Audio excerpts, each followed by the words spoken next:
మా వంటగదికి స్వాగతం. మా వంటగదిలో ఈరోజు చుక్కకూర కందిపప్పు కర్రీ ఎలా చేయాలో చూద్దాం. కావలసిన పదార్థాలు: చుక్కకూర 2 కట్టలు, టమాటోలు 2, కొత్తిమీర 1 కట్ట, అల్లం చిన్న ముక్క, పచ్చిమిర్చి 4-5, ఉల్లిపాయ 1, ఉడికించిన కందిపప్పు 1 కప్పు, జీలకర్ర 1/2 టీ స్పూన్, మినపప్పు శనగపప్పు 1 టీ స్పూన్, ఆవాలు 1/2 టీ స్పూన్, వెల్లుల్లి 1, ఎండుమిర్చి 3, కారం 1 టీ స్పూన్, పసుపు 1/2 టీ స్పూన్, ఉప్పు రుచికి తగినంత, నూనె 4 టేబుల్ స్పూన్లు.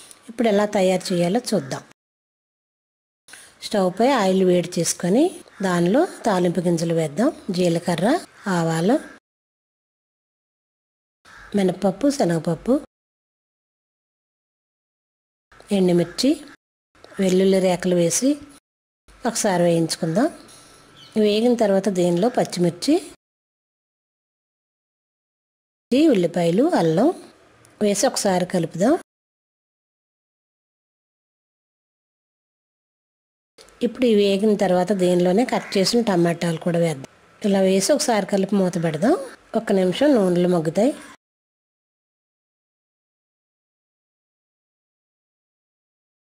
ఇప్పుడు మూత తీసి చూద్దాం. టమాటాలు నూనెలో మగ్గాయి. దీనిలో మనం కట్ చేసి ఉంచిన చుక్కకూర కూడా వేసి మరొకసారి కలిపి మూత పెడదాం.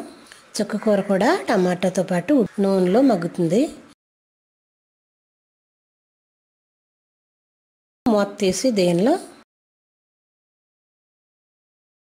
పసుపు, కారం, ఉప్పు వేసి ఒకసారి కలుపుదాం.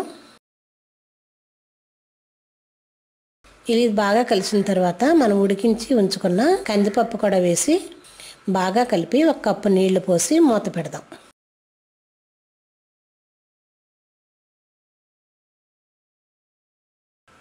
ఇలా 1 కప్పు నీళ్లు పోసి కలిపి మూత పెట్టి ఒక 5 నిమిషాలు ఉడికించుకుందాం.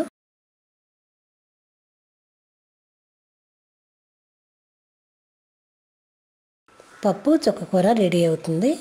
ఇప్పుడు మూత తీసి దీనిలో